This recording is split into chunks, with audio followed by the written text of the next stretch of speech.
muchachos, como habíamos quedado, pues vamos a hablar de los carbohidratos. Lo primero que tenemos que saber de los carbohidratos es que como biomoléculas están formados por átomos exclusivamente de carbono, de hidrógeno y de oxígeno. Átomos de carbono, hidrógeno y oxígeno. Pero bueno, antes de arrancar tenemos que saber de dónde vienen los carbohidratos. Entonces, si usted mira esta diapositiva, ¿sí? Estamos viendo acá el chocolatico, la papita, la pasta, el pan. Si usted se da cuenta cuál es el origen para fabricar, digamos el caso del chocolate o para poder obtener en nuestra casa las papitas o el pan, nos vamos a dar cuenta que todos estos productos derivan de la naturaleza. Entonces, acá quiero hacer la aclaración. La fotosíntesis es un proceso metabólico muy importante que permite la síntesis de los carbohidratos y ahí inicia el flujo de la energía a través de todos los sistemas. Entonces, la fotosíntesis es un proceso de transducción de energía lumínica a energía química. Es decir, esa energía que viene del sol a través del proceso de la fotosíntesis va a quedar almacenada en diferentes tipos de moléculas y las plantas utilizan esa energía pues para poder vivir como organismos autótrofos y los demás seres vivos como aparte de las plantas que dependen, o sea, de los que dependen de las plantas, es decir, los heterótrofos, tenemos que consumir este alimento porque es rico en energía. Entonces por eso en la mañana es importante uno comerse el chocolatico y toda esa cosa. ¿De dónde sale el chocolate? Sí, pues el chocolate sale de una planta que se llama el cacao. El cacao pues la plática que hace porque hace fotosíntesis y detrás de ese proceso de fotosíntesis también se sintetiza la biomasa, pero también se forman unas flores, esas flores cuando son fecundadas forman el fruto y en el fruto vamos a encontrar las semillas y las semillas son las que se secan y pasan por un proceso para poder obtener el chocolate, ¿sí? Y nosotros nos alimentamos de ese chocolate en las mañanas delicioso, sabroso, ¿sí? ¿Y para qué nos sirve eso? Pues para tener energía, fuente de energía inmediata. Pero es muy importante el desayuno y el pancito también. Pues de dónde viene el pan, del trigo. Se obtiene ese trigo, se transforma en el pan y nosotros consumimos el pan. Y es muy rico en energía, en las papitas, ¿sí? Entonces la plantica de las papas en los cultivos que nosotros vemos ahí cerquita los páramos, ¿verdad? Em, pues la planta hace su proceso fotosintético y permite que se formen esos tubérculos que almacenan bastante energía. Ahora, esa energía va a ser útil también para las especies, ¿no? O sea, para las plantas, por ejemplo, la papa tiene muchísima energía.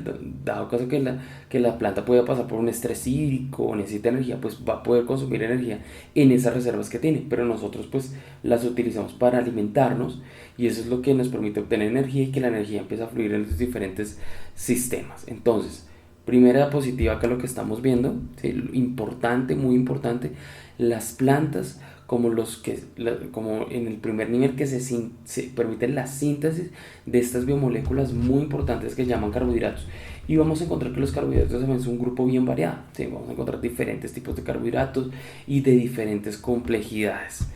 Entonces, hay un aspecto muy importante que vale la pena resaltar y es que, por ejemplo, los insectos y los arácnidos, ¿sí? Los insectos y los arácnidos mmm, tienen una estructura a base de quitina o quitobiosa y forman su exoesqueleto. Nosotros tenemos un esqueleto interno, ¿sí? Un esqueleto interno que nos permite pues dar soporte a todo, pero en el caso de los insectos y en el caso de los arácnidos tienen un exoesqueleto, un esqueleto externo que les permite sostenerse y ese esqueleto está formado por carbohidratos muy complejos. Entonces, en esta introducción sobre los carbohidratos quiero que comprendan que es un grupo muy variado, que realmente la función de los carbohidratos no solo está enfocada a la fuente de energía inmediata, sino un ejemplo también a formar las estructuras de insectos y arácnidos, por ejemplo.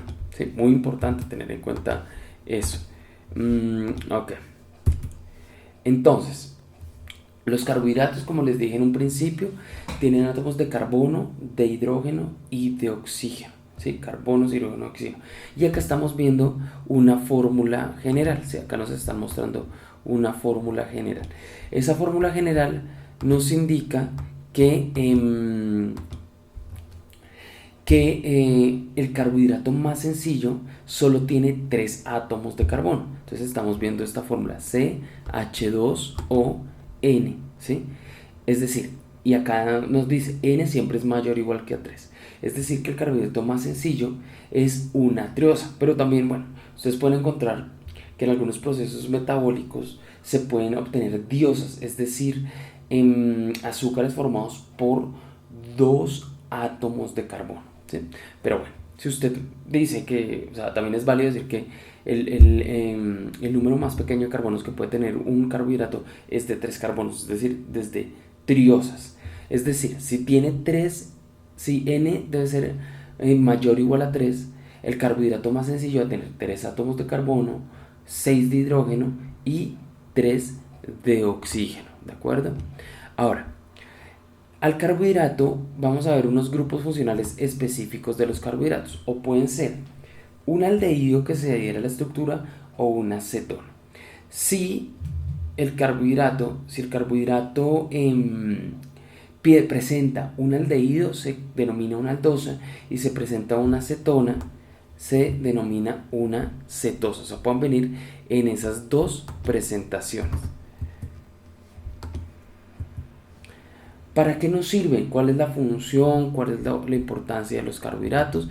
Entonces acá pues desglosamos las funciones más generales de los carbohidratos: para obtener energía de forma inmediata, para almacenar energía, estructuras en plantas e insectos que ya vimos, biomoléculas de señalización, muy importante dentro de su contexto profesional, moléculas de identificación de antígenos, que también pues, se relaciona algo con biomoléculas de señalización. Entonces vamos a hablar rápidamente de cada una de esas funciones y la importancia de los carbohidratos. Entonces, para obtener energía inmediata, pues, bueno, los animales almacenamos la energía en forma de glucógeno, ¿sí? El glucógeno lo podemos almacenar en el hígado o lo podemos almacenar en los músculos. Entonces cuando hacemos deporte, ¿sí? Cuando hacemos deporte se utiliza ese glucógeno que está como reserva energética y lo obtenemos de forma inmediata. Ahora, otra cosa, cuando también nosotros nos estamos alimentando, todo el proceso metabólico, todas las enzimas empiezan a desdoblar esos carbohidratos que son muy grandes y empiezan a desdoblarlos, dejar unidades más sencillas de glucosa. Esa glucosa es la que puede entrar a través del intestino, viaja por el torrente sanguíneo, llega a cada una de las células y podemos obtener energía de forma inmediata. Cuando está almacenado en forma de glucógeno, pues el glucógeno está formado por muchas y cientos de subunidades de glucosa. Cuando se necesita utilizar esa energía, pues se van a desdoblar esas grandes cadenas de carbohidratos y va a quedar la glucosa disponible para que a través de un proceso de respiración celular se pueda utilizar esa energía de forma inmediata. Ahora, ahí para formar el glucógeno, por ejemplo, en el caso de los animales, el proceso metabólico se llama glucogénesis. Entonces miremos acá la palabra. La palabra gluco pues viene del azúcar y génesis significa formación. El glucógeno está formado por cientos de subunidades de glucosa, muchísimas subunidades de glucosa, uno a otro. Entonces a través de un proceso metabólico que se conoce como anabólico, se ensamblan todas esas moléculas de glucosa para formar macromoléculas como el glucógeno. Ese proceso se llama glucogénesis. Pero cuando nosotros queremos o se quiere o se necesita obtener energía a partir de ese glucógeno, entra un proceso metabólico que se llama la glucogenólisis, es decir, rompimiento del glucógeno. Cuando veamos la palabra lisis, va a ser el sinónimo de rompimiento. Entonces se van a romper, se van a hidrolizar y esos enlaces que unen la glucosa con otras glucosas, y vamos a tener glucosa disponible para energía dentro de las células a través del proceso de respiración celular. Entonces, las semillas almacenan muchísima energía, ¿sí? Lo podemos encontrar en forma en las plantas como el almidón, ¿sí? Un ejemplo, la papa, ¿sí? La papa pues sirve como reserva energética para la planta, pero cuando se revisa la papa y se hace un corte y se mira al microscopio, un corte histológico, vamos a encontrar dentro de cada celulita en unas vacuolas reservas de almidón. Eso se llaman los amiloplastos, ¿sí? Entonces esos amiloplastos son ricos en almidón y son reservas energéticas. Las plantas también tienen que almacenar energía, ¿sí? Ahora dependiendo de los mecanismos de adaptación de ellas, porque No es lo mismo una planta que tenga recursos disponibles todo el tiempo a unas plantas que, por ejemplo, van a estar en estrés hídrico, como los ecosistemas de desierto que pueden estar en estrés hídrico. Entonces tienen que buscar estrategias para poder almacenar esa energía y también para poder almacenar agua. Entonces recordemos, glucógeno en animales y, y se me fue, y almidón en las plantas.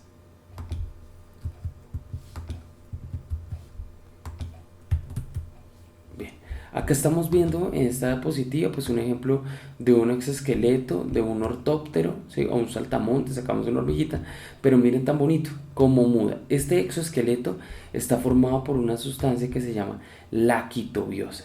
Entonces vemos que esa quitobiosa está formada por muchas subunidades monoméricas de azúcares sencillos que tienen unas distribuciones específicas, ¿sí? Forman la quitobiosa y ese exoesqueleto está formado de esa quitobiosa. De hecho, los insectos y los arácnidos necesitan mudar para poder crecer, ¿sí? Es como una armadura, ¿sí? Y hay algo importante, no todos los exoesqueletos son iguales, a veces tienen algunas características muy particulares dependiendo de la especie. Por eso, digamos, las cucarachas resisten y toleran tanta radiación. Tiene que ver con ese exoesqueleto y otras moléculas que acompañan la constitución de ese exoesqueleto. En el caso acá, pues, de los ortópteros que estamos viendo acá, ¿sí? Pues tienen una constitución particular de quitobiosa. Pero bueno, entonces recuerden, los exoesqueletos están conformados por un carbohidrato, sirven como estructura. Acá estamos viendo en esta diapositiva un ejemplo de muda de tarántula, ¿sí? Cómo mudan las etapas de muda de una tarántula. Entonces está la tarántula acá, en primer lugar, luego hay una estimulación, todo eso es una reacción hormonal, estimula un rompimiento de esa membrana en cefalotórax, eso se llama cefalotórax y abdomen, se rompe y empieza a salir la tarántula acá completica con su muda nueva. Sale completica y queda así. De hecho, las tarántulas cuando crecen hasta cambian de color. Toman unos colores como verdosos, como azules, oscuros. Y bueno, estos organismos, acá un paréntesis, a veces como que generan muchísimo terror, muchísimo miedo, pero realmente no son tan peligrosos. O sea, las toxinas que ellas tienen o que hacen parte de su veneno para los seres humanos no son mortales. ¿Sí? Hay otras especies de araña que encontramos en nuestro país que sí, esas enzimas que hacen parte del veneno son muy peligrosas, como la de la araña platanera o Foneutra. De hecho, el veneno lo estudian en la industria farmacéutica para tratamientos contra el Alzheimer y Parkinson. Bueno, y cosas muy interesantes. Pero esta araña que la llaman araña pollera realmente es muy tranquila. Si uno se la encuentra, por lo general cuando uno las encuentra por ahí andando, por lo general es un macho porque las hembras tienen más hábitos reproductivos y los machos tienen más hábitos de buscar a las hembras para poderse reproducir. Entonces, si alguna vez ven una, no la maten, que ellas son inofensivas realmente.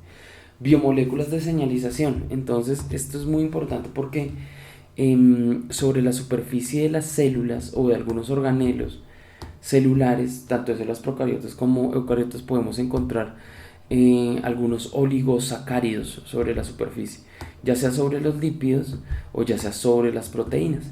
Y esas biomoléculas que se encuentran ahí sirven, esos azúcares sirven de anclaje de hormonas o pueden ser anclaje de antígenos, perdón, de anticuerpos o sirven de anclaje para, bueno, los antígenos realmente también, los virus y las bacterias también se unen a esos receptores y permite que puedan entrar a la célula camuflada. Entonces funcionan como receptores o puntos de anclaje, son muy importantes. Ahora, cuando una hormona llega y se une a un oligosacárido, ¿sí? Desencadena un proceso de señalización celular. Entonces, esto es como la cerradura y la llave. Entonces, la cerradura vendría siendo el oligosacárido unido a una proteína, un lípido, y la llave como una hormona que llega e induce un proceso de señalización celular. Acá estamos viendo también para la identificación de antígenos son muy importantes esos oligosacáridos. Eh, entonces, las células permiten, o sea, los antígenos que se forman permiten anclaje para poder identificar. O sea, si no hubieran esos oligosacáridos sobre la superficie de las membranas, pues no se podría identificar cuál es el antígeno. Entonces son muy importantes también.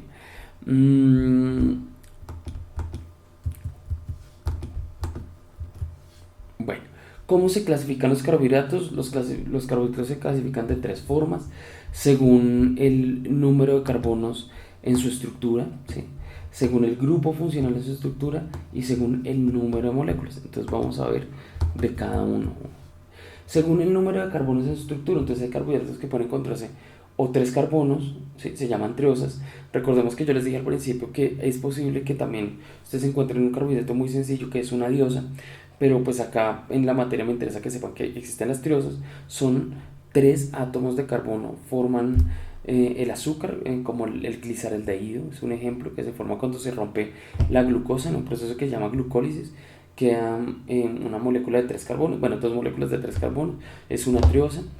4 carbonos tetraosa, 5 carbonos pentosa, 6 carbonos hexosa, 7 heptosa, 8 octaosa, ¿de acuerdo? Entonces, según el número de carbonos, perdón, se clasifican de esa forma. Ahora, acá estamos viendo un ejemplo. Por ejemplo, les comentaba el gliceraldehído. Vemos 1, 2, 3 átomos de carbono.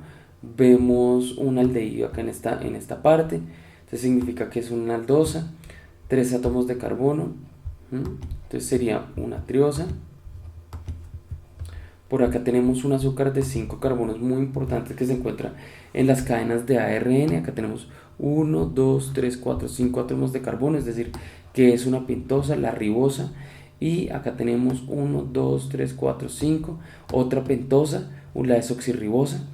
Lo encontramos en el ADN. La diferencia entre ribosa y desoxirribosa, pues cuando hablemos de ácidos nucleicos vamos a profundizar un poquito más en las diferencias de estas dos pentosas, pero una tiene más oxígenos que otros, es la diferencia, pero ambas son pentosas, moléculas muy importantes dentro de la estructura del ADN.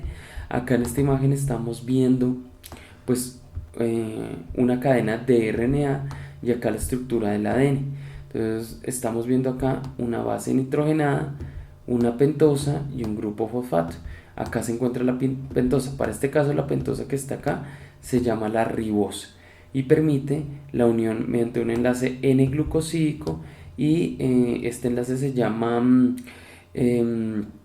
éster fosfórico, pues que se forme la estructura del nucleótido. Esta es la estructura monomérica de los ácidos nucleicos. Bien.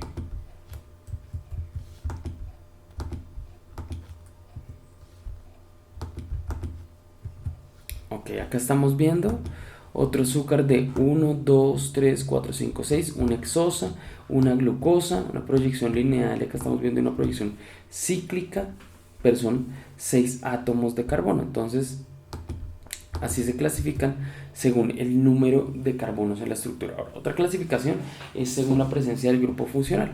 Como yo les estaba comentando, si hay un aldehído en la molécula se llama aldosa, y si hay una cetosa en la molécula se llama una cetosa. Por ejemplo, un ejemplo de aldosa es la glucosa y una cetosa es la fructosa. Entonces, clasificación según el grupo funcional.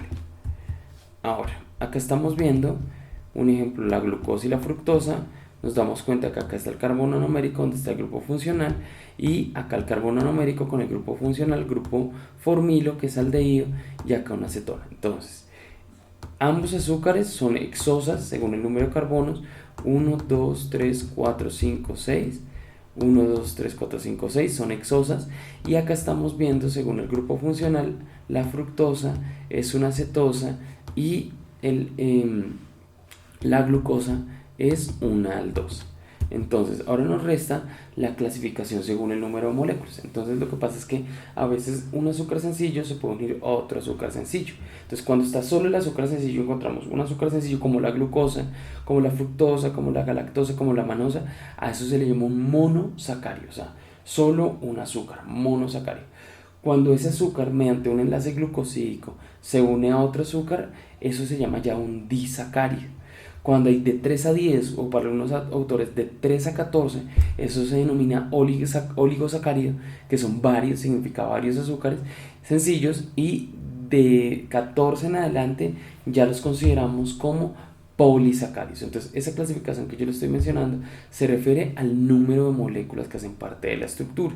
¿De acuerdo? Entonces, monosacáridos, uno solo; disacáridos, dos azúcares; oligosacáridos de 3 a 10 o de 3 a 14; y polisacáridos de ahí en adelante, cientos, según el número de moléculas. Entonces, acá en esta diapositiva estamos viendo, por ejemplo, cómo se forma la glucosa. La glucosa se forma mediante la unión de una glucosa con una galactosa mediante la formación de un enlace glucosídico. ¿De acuerdo? Cuando hay una hidrólisis en presencia de una enzima que se llama la lactasa, ¿sí? La lactasa rompe y vuelve a formarse las subunidades monoméricas, glucosa y galactosa. La gente que no tolera la lactosa es porque las bacterias que están en su intestino no producen esta enzima proteica que se llama la lactasa, que es la responsable de romper ese enlace glucosídico. Entonces la lactosa, si queda ahí y no se rompe, se fermenta y por eso produce tantos gases e inflamación. Acá estamos viendo la sacarosa, la unión de varios monosacáridos de qué, uno de glucosa y uno de fructosa. Por ejemplo, la miel de abejas es muy rica en sacarosa. ¿Qué otra cosa? La caña de azúcar también es muy rica en sacarosa. Entonces la unión de dos monosacáridos, glucosa y fructosa, en presencia de agua, se viabiliza el enlace glucosídico y forma la sacarosa, un disacárido. Acá estamos viendo la maltosa. La maltosa también es producto ¿de qué? De la unión de dos moléculas de glucosa, una glucosa y otra glucosa. Acá estamos viendo los grupos hidroxilos que favorecen la unión entre estas dos para formación de enlace glucosídico. Acá forma el enlace glucosídico y ya esta molécula es un disacárido que se llama la maltosa. Ahora, algo que resaltar: siempre que se forma el enlace glucosídico hay desprendimiento de moléculas de agua, y cuando es el caso contrario, cuando se rompe el enlace glucosídico, siempre hay consumo de agua, pues para que se formen estas estructuras de los hidroxilos. Acá estamos viendo estructuras de oligosacáridos. En la superficie de las membranas plasmáticas, tanto de las eucariotas como de las procariotas, podemos encontrar redes de este tipo. Acá vemos cuántos azúcares: 1, 2, 3, 4, 5, 6, 7, 8, 9. Entonces es considerado un oligosacario. Entonces así vamos a encontrar diferentes tipos de oligosacario sobre la superficie de la membrana celular, y ya saben que están conformados de 3 a 10 subunidades monoméricas de azúcares. Y de ahí en adelante ya los llamamos polisacáridos. Acá estamos viendo el polisacáridos como el almidón. Ahora, la amilosa, por ejemplo, la distribución y la organización de las subunidades monoméricas es de diferente forma. Por ejemplo, el glucógeno tiene una cierta tipo de distribución y la celulosa tiene un cierto tipo de distribución. ¿Dónde encontramos la celulosa? Por ejemplo, en las paredes celulares, de las células vegetales encontramos celulosa, hemicelulosa, que son azúcares muy importantes que ayudan a la estructura de la célula vegetal, la formación de la pared. Son componentes de la pared celular. Pero también encontramos dentro de la pared ácidos grasos, agua, proteínas como la lignina. Pero bueno, lo que quiero resaltar de acá es que ya estos son polisacáridos. Por lo general los polisacáridos sirven para hacer estructuras como la quitina o la celulosa en plantas, y almidón y glucógeno para el almacenamiento de energía. Muchas subunidades de glucosa, diferentes tipos de distribuciones. Ahora, tipo de estructura que pueden tomar los carbohidratos. Los carbohidratos pueden tomar estructuras de isómeros, epímeros o enantiómeros. Entonces, ¿qué es un isómero? Iso significa igual, mero parte. El isómero, tú lo recuerdan en química, son moléculas que tienen la misma fórmula química pero diferente estructura. Misma fórmula química pero diferente estructura. Entonces acá, como usted puede observar, tenemos la glucosa, la galactosa, la fructosa y la manosa. Todas tienen 6 átomos de carbono, todas son hexosas, es decir, todas tienen también, según la fórmula, 12 átomos de hidrógeno y 6 de oxígeno, C6H12O6.